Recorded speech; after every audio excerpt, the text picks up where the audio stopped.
to the Artful Teaching Podcast, where teachers are brought out of isolation and into conversation. We're your hosts, Callie Phlox.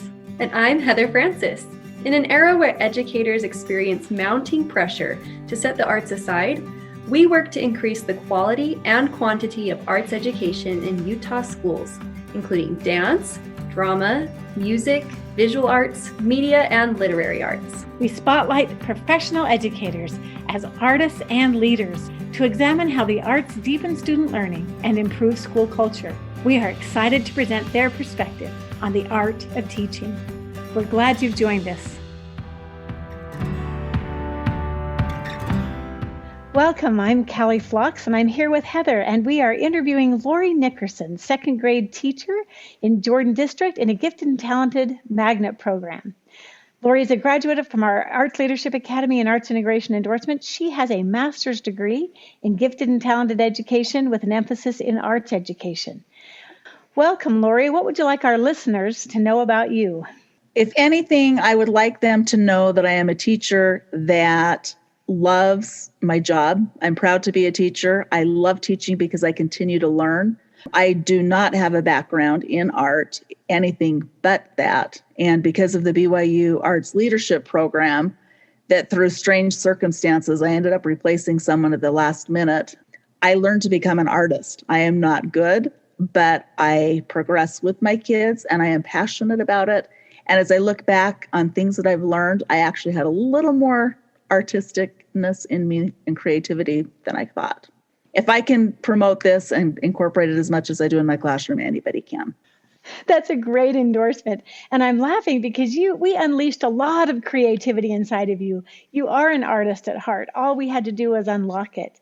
It was fun. I've always said that I'm creative and I can think of things. I've always taught through music. I take familiar songs and change lyrics to make it work. But to create things, I always had a lot of hesitations and insecurities. And in all honesty, when I first started the arts integration, the first couple sessions, I thought, what in the world have I gotten myself into? I'm surrounded by talented people, and I'm lucky if I can draw a straight line with a ruler. But once I let go of my inhibitions and practice what I preach to my kids, I have two mottos in my classroom. One of them is that practice makes better, that no matter what you're doing, there are very few things that perfection is an option. And the other one is to honor the child. And I really encourage my students to take risks and to realize it's okay to fail. And part of my hesitation with arts is I was afraid to fail. I was afraid to think, what are other people going to think? But as I put myself in an uncomfortable position, I learned to grow with it. I learned to laugh at my mistakes and not to be afraid to say, hey, I'm improving. It's just fun. It's a journey. I don't think I'll ever be an extremely talented artist or singer or performer, but I can sure have fun with it. And that's what I want my kids to take away from my classroom, that no matter what level they are on, they can just enjoy the arts. They can enjoy the arts for the sake of the arts, just to enjoy a good piece of music, to enjoy movement, to enjoy singing a song, to create a project that they're happy about. But they can also learn other totally unrelated subjects through teaching art. I always tell the kids that I'm going to sneak in learning. So it just makes it fun. It's away from the textbook. And in COVID times, boy, in all honesty, it really is hard to get in the fun. So I'm really glad that art is there to help it happen. Tell us how that works. Tell us a little bit about how COVID has changed your teaching and in what ways the arts have helped. COVID, wow. I've been doing a lot of journaling and talking about my perceptions and things that are happening over the last year or so. And at one point, before going back to school, I listed a whole page of questions that I had. And about a month later, I went back and answered the questions. And in all honesty, it scared me to come back into the classroom. I'm a little bit older. It scared me, but I truly believe that kids need the social interaction. And I love the position that I have. I didn't want to give it up. I didn't want to pack 20 years of lovely teacher paraphernalia to relocate it. So I was a little reluctant when I came into the class.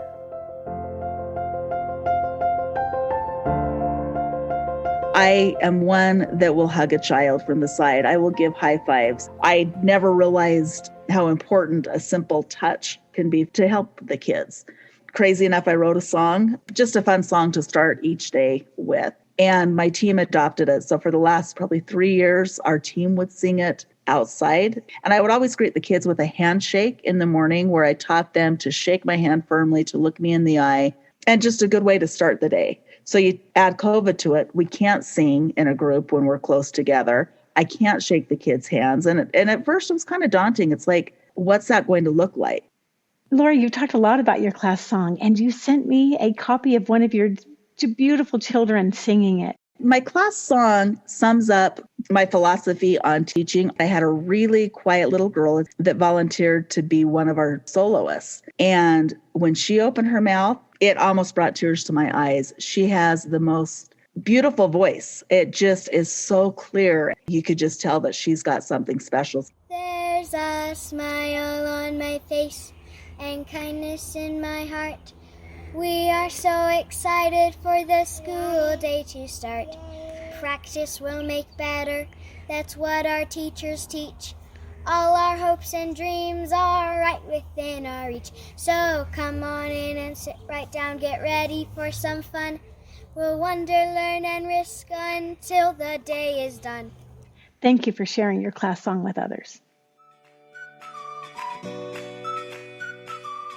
I try to subtly incorporate the arts, again, with music, whether it's a transition time or if I'm teaching letters. I've got a song that I've changed the words, just the heads, shoulders, knees, and toes. I've changed it to date, greeting, body, closing. So whether it's that, whether it's trying to teach multiplication facts with songs, we're constantly singing and dancing and moving. And one thing that I learned from Heather and from Jana Shumway, that I was the kid that they talked about that was in the background, afraid to try to do the beat, because I would think so hard about making sure that I was in rhythm, that I was the one that was totally out of rhythm. Just getting kids where they can be a part of a whole is a huge thing. And I love that it can include everybody.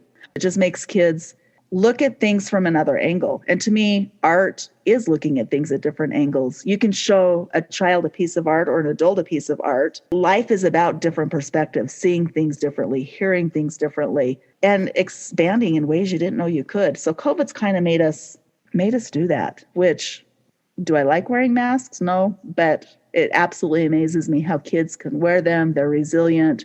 There's been absolutely no backlash or fighting with masks. It's just become part of our day, and we can definitely work around it. This is kind of a fun story. Our class does these really cute T-shirts every year where we do self-portraits. And this year, with some of our money that we received for protection, we were able to get the kids each a mask with their own portrait on it, so that when they forget their masks, or if they forget their masks, they always have one in our classroom that they can put on. It's their emergency mask that they will take home at the end of the day. It's just kind of fun seeing them smile in their little masks with their little portraits. It's when life gives you lemons, you make lemonade. Lori, I've always loved your T-shirts. I remember the first time I met you was at an ArtsBridge celebration event, and you and your ArtsBridge scholar both had your class T-shirts on that you'd made as part of your ArtsBridge project. I took a picture of you and your ArtsBridge scholar, and I've kept that one because it was just like this great example of collaboration and creativity and like classroom community building through the arts. And I love the idea of taking those portraits to their masks. It is so much fun. And kind of a little personal story with those is every year I would have a child do my portrait, except for the year that I had the arts partner. Then she did it because she was so great. But I always had someone else do it, partly because I was lazy, partly because I knew it brought joy for them to do it and have it published, and partly because I was embarrassed of what I would draw. But as I've taught the kids to draw, I had a little guy in my class that was so shy, and he came back to see me the next year, and I was teaching the kids on how to draw a portrait and how to use space and doing the best that I can with the knowledge that I have. And the little guy's looking up at the drawing. I said, "Hey, so what do you think of that?" And he giggled. He says, "Well, your mouth kind of looks like a banana." And I just started laughing.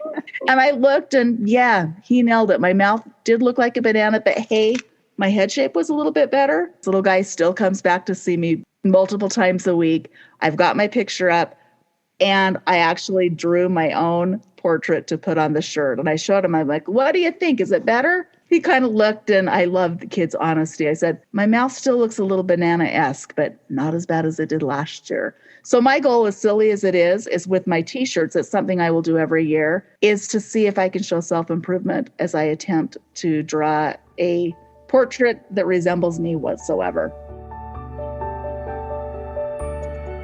One thing I do, and I did this before COVID, I do it now, but probably more so, is in the morning, we do a quick language review that's a pre-printed program that's old that I use as a skeleton, but I change it a bunch.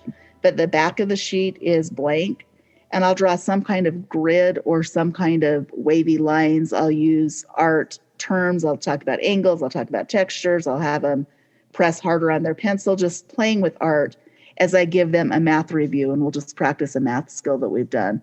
So they're always looking at the spatial awareness, just learning to look at their work, look at the world around them, look at things with a purpose, rather than just seeing things, to really look at shapes. And it's fun because I get to learn right by their sights.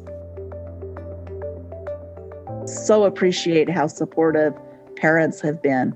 A parent actually sent me an email or just a message a couple days ago that summed up to me what a good day is. She said her child came home and said, Mom, today was a really hard day, but I'm always up for a good challenge. And the mom couldn't say enough positive things. I feel like they really appreciate me being here with their kids. No complaints that there's too much work, not enough work. I can't thank parents enough for all that they've done this year. Just support and kindness, I think, is the key. You have always been one of the most positive examples to me. I remember in the arts integration endorsement when we'd meet together as a class on Wednesday nights, I always loved talking with you and listening to your perspective. Is there anything that gets you down? I mean, you are just like this brilliant light, and you're just so positive as a teacher. But COVID has been really hard for me, and I found ways, I try to be a very positive person, but there's been some really difficult things about that. And so I wonder, does anything get you down? What breaks my heart is when I look at my class in masks. I miss seeing their smiles. I miss them being able to be in groups. You walk into a room and so much has had to change. I believe in group work. I like kids to work together. I like them to get in an argument and to work it out together. But you walk in my class and you've got 22 desks that are maybe 2 feet apart. We don't have room to social distance 21 kids in a classroom. And I miss being able to have kids in groups. I miss being able to see those smiling faces. Second grade, they're constantly losing a tooth, and they're so proud when they lose the tooth. You can't really even see it. I miss letting them get a Skittle from my candy container. I miss letting them go dig through the treasure box and find the best treasure they can at the bottom of the box. Now it's like you can get a treasure, but you need to take the first one you touch from the top. I do my best to social distance. Masks I can control. The social distancing, kids are curious. Sometimes it can be frustrating to try to balance how do you keep that curiosity alive and the energy alive and the interaction and the socialization alive at the same time that you're trying to social distance. I feel like many of my days are filled with making judgment calls. Am I doing the right thing? And I hope every day that I am.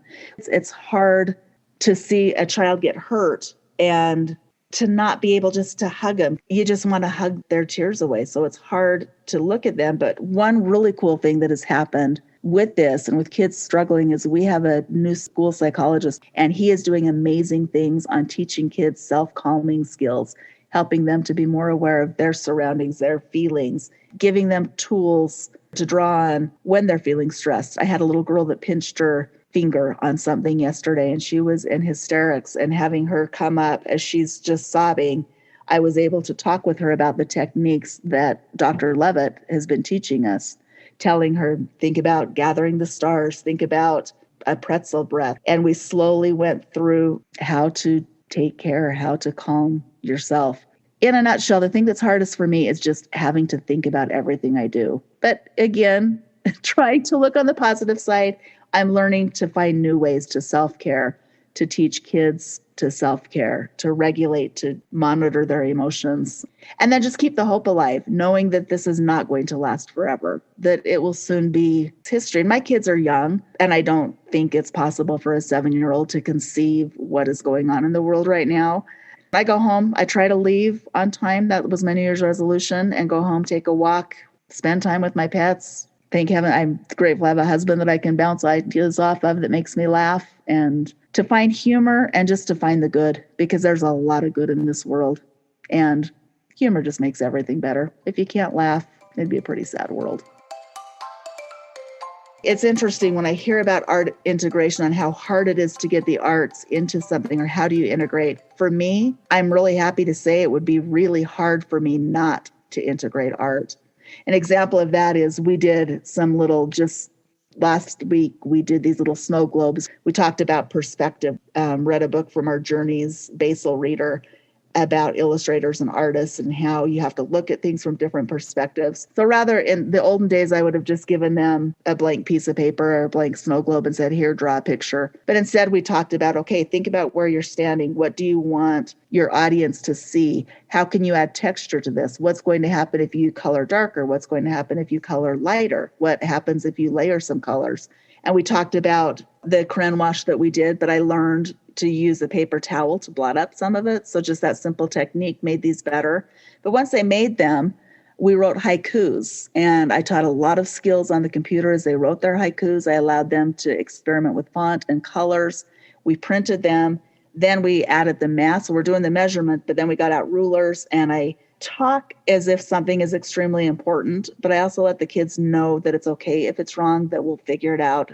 A book that I heard about at one of our meetings was called A Beautiful Oops. And it's a book geared toward little ones, but my kids would hear it every day if I'd read them. So I said, if you make a mistake, it's a beautiful oops, and we'll move on and figure it out. But I had the kids measure 2 centimeters from each side, and then I gave them a large piece of paper and said, okay, it's really important to try to cut this down to a 5x7 or a 7x10, whatever it was, making sure you get those right angles. So they're doing something with math to display their art, which gives math a purpose, but they don't really think they're doing math. Once you buy into the program and just let yourself get beyond your normal routines, I can't tell you where art starts. It's just all one connection. And learning is truly about connections. Life is about connections, whether it's making relationships, whether it's about making connections to make things make sense in our own world. Art is a perfect vehicle for that. So thank you, BYU Arts Academy. Thank you for joining us today, Lori. We've certainly enjoyed hearing your thoughts and reflections. You've given us great ideas and strategies for self-care, as well as for teaching self-care and resilience to children. And thank you for all you do for your colleagues, for teachers, for students. What the BYU Arts Leadership Program has done truly not only changed my teaching, but it changed my life. It has just taught me to look at the world in different ways. And I think by me doing that, I'm able to give that gift to my kids. It's priceless for me. I can't thank you enough. Artful Teaching is made possible by the BYU Arts Partnership in the McKay School of Education. Thanks to Montgomery Media Arts Institute for the production of this podcast. And special thanks to all the teachers who are changing lives while serving in schools. If you like what you heard, please leave us a review. You can find all our episodes at advancingartsleadership.com. I'm Heather Francis. And I'm Callie Phlox, wishing you an artful journey.